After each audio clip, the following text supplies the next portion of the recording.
ඉතින් මගේ යාළුවෝ ඔයාලට කොහොමද? ඔයාලා හැමෝම හොඳින් ඇති කියලා හිතනවා. ඉතින් අපි කළුතර ගිය ගමනේ දෙවැනි දවස කොයි විදිහටද ගෙවුනේ කියලා ලස්සන වීඩියෝ එකක් අරගෙන ආවා. ඉතින් ඔයාලා මේ වීඩියෝ එක බලන්න.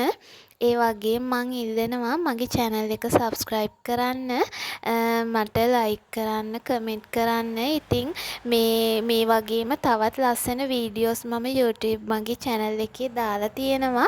අපි කළුතර ගියේ පළවෙනි දවසේ පළවෙනි දවස කොහොමද ගත කරේ, කොහෙද හිටියේ කියලා වීඩියෝ එකක් දාලා තියෙනවා. ඒකත් ඔයාලා ගිහිල්ලා බලන්න.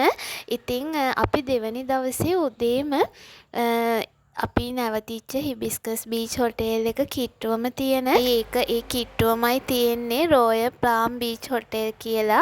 ඉතින් ඔයාලට පේන්නේ මේ හොටේල් එක ඇතුළ හරිම ලස්සනයි මේ හොටේල් එක. ඉතින් ඔයාලත් මේක ඇතුලේ පොඩි රවුමක් යම් මා එක්ක.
හොටේල් එකට ගියේ හස්බන්ඩ් කලින් මේ හොටේල් එකේ වැඩ කරලා තියෙනවා.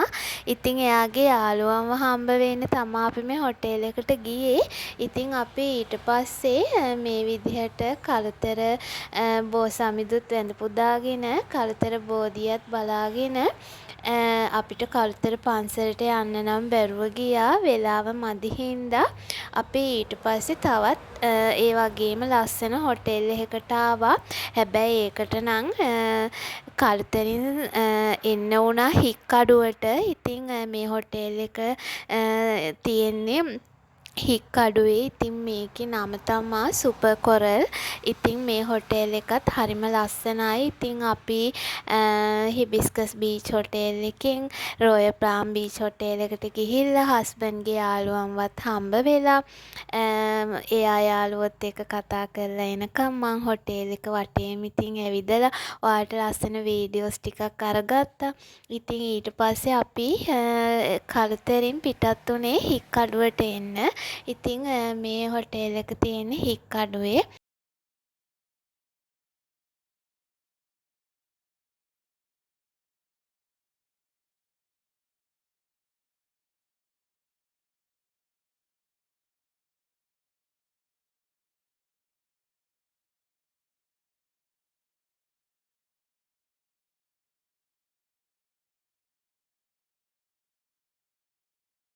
එහෙනම් දැන් හික්කඩුවේ තියෙන සුපර් කොරල් බීච් හොටෙල් එක ඇතුළෙත් පොඩි රවුමක් යමු. කොහොමද මේ හොටෙල් එකේ ලස්සන කියලා බලන්න.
ඉතින් අපේ දවසේ අවසානෙට ඇවිල්ලා තියෙන්නේ. ඉතින් අපි ඊළඟට ගියේ හස්බන්ඩ් ගෙනගෙන එයාගෙම කියලා රෙස්ටරන්ට් එකක් කරගෙන යන ගෝලයෙක්ව බලන්න. රෙස්ටරන්ට් එකක් කරන නෝ නේම් කියලා තමයි රෙස්ටරන්ට් එකේ නම. ඉතින් ඒකත් තියෙන්නේ හික්කඩුවෙමයි. හරිම රසයි එතන කෑම. ඉතින් ඔයාලට පේනවා ඇති එතන හරි අමුතුම වයිබ් එකක් තියෙන්නේ. ඉතින් එතනට ආවා එයාගේ ගෝලයාවත් බලලා යන්න. ඉතින් හස්බන්ඩ්ට හරි ආදරේ. හස්බන්ඩ්ලගෙන් ඉගෙනගෙන තැනකට ඇවිල්ලා දැන් එයාලගෙම කියලා රෙස්ටරන්ට් එකක් කරනවා. ඉතින් අපි එතනිනුත් කෑම කාලා රෑට අපි ඊළඟට පිටත් වුණා සීනිගම දේවාලෙත් වැඳගෙනම ගෙදර යන්න. ඉතින් අපි සීනිගම දේවාලෙට එනකොට නම් දේවාලේ වහලා තිබ්බේ. ඒක හින්දාම අපි ඇතුළට ගිහිල්ලා බෝධිය වැඳලා මේ තියෙන බෝධීන් වහන්සේ අපි බෝධිය වැඳලා ඊට පස්සේ දේවාල භූමිය ඇවිද්දා.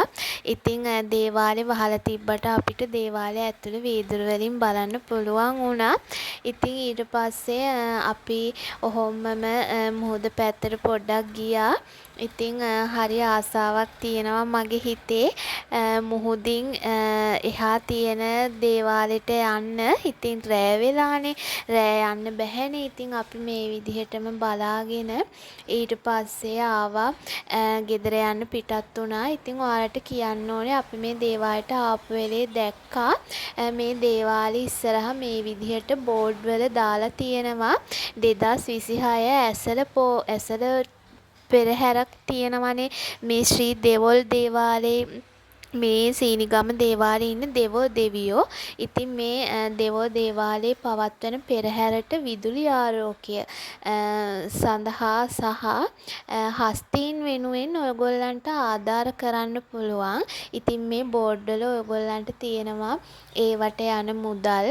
ඉතින් ඔයාලා බලලා කැමති කෙනෙකුට මේ දේවාලෙට 2026 මේ වාර්ෂික ඇසළ උත්සවයට ඔයගොල්ලන්ටත් ආධාර කරන්න පුළුවන්. මම මේකේ සඳහන් කරන්න සීනිගම දේවාලයේ දුරකථන අංකය.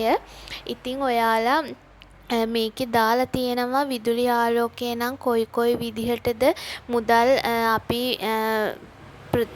පූජා කරන්න ඕනි කියලා. ඉතින් බලලා කැමති කෙනෙක් ඉන්නවා නම් ඔයගොල්ලන්ට පුළුවන් ඒ සඳහා දායක වෙන්න. ඉතින් මේ විදිහට තමයි අපේ දෙවනි දවසේ නිමා වුණේ. ඉතින් අපි ඊට පස්සේ සීනිගම දේවාලය වැඳ පුදාගෙන ගෙදර යන්න පිටත් වුණා. ඉතින් මම හිතනවා මගේ මේ වීඩියෝ එක ඉවර වෙනකම් ඔයාලා බලන්න ඇති. ඔයාලත් මාත් එක්කම ඉතින් මේ වගේ තවත් ලස්සන වීඩියෝ අරගෙන එන්නම්. එතකන් ගිහිල්ලා එන්නම්. ඔයාලා හැමෝටම සුබ දවසක්. සතුටින් පරිස්සමට ඉන්න කියලා කියනවා.